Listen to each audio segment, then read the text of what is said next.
can see the joy in your face when you talk about watching him.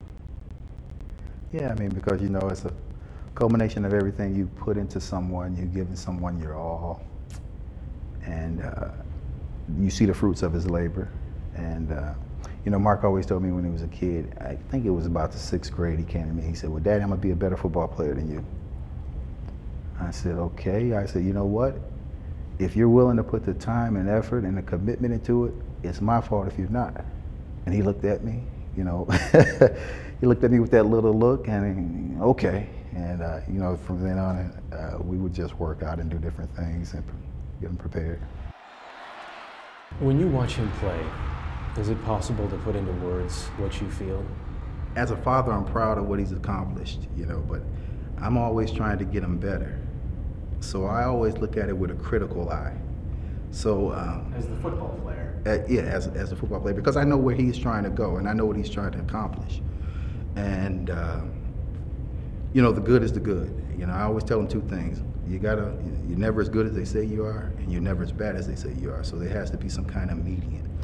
And I'm the person, you know, everybody else is telling him how great he is, and I have to bring him back to earth and tell him, look, you missed a blitz pickup here. Up until now, you've been very reluctant to talk about Mark or yourself in any way. I wanted for him to be judged and seen for what he's doing on the field. And I know there's always a relationship to me and him and the bond with me and him that it'll always link us. But, you know, just to step back, stay in the shadows and let him be judged for what he's doing on the field, for the person who he is.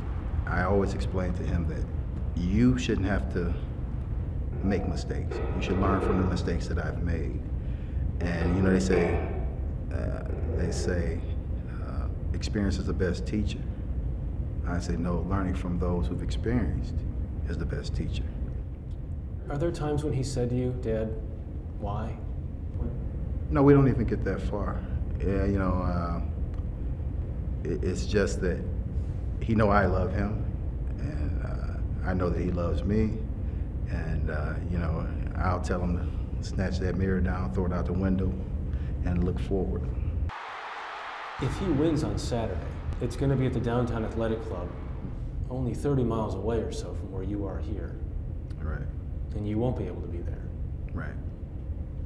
Well, I'll be there, I mean, in spirit. I know that the success that he has had, that I had a hand in it, a little hand in it. While he's happy, I'm happy. I'm ecstatic if he's able to win it. And if he doesn't, you know, I'm still proud of what he's accomplished on the field, and not more proud of the man that he's becoming.